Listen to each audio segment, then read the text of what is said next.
কথাটা আমি সংঘাত উদ্বোধনী অনুষ্ঠানে যেটা বলেছিলাম যে এবং আমাদের শফিমুল স্যারও বলেছেন সবার উপরে মানুষ সত্য তাহার উপর, কিন্তু আমরা ভেদাভেদ করি হিন্দু মুসলমান বৌদ্ধ খ্রিস্টান এইভাবে আমরা তারপর উঁচু নিচু জাত আমরাই করি।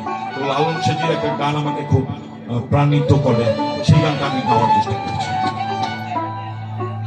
সত্য কাজে কেউ না রাজি, সত্য কাজে কেউ না রাজি, সবই দেখি না না না, জাগ গেল বলে দেখিয়া জোগার পারা,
जग गलो बोले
আবারও বলছি আমার এখানে গুরুজিরা আছেন, লালন সাহিত্যের সাধকরা এখানে আছেন।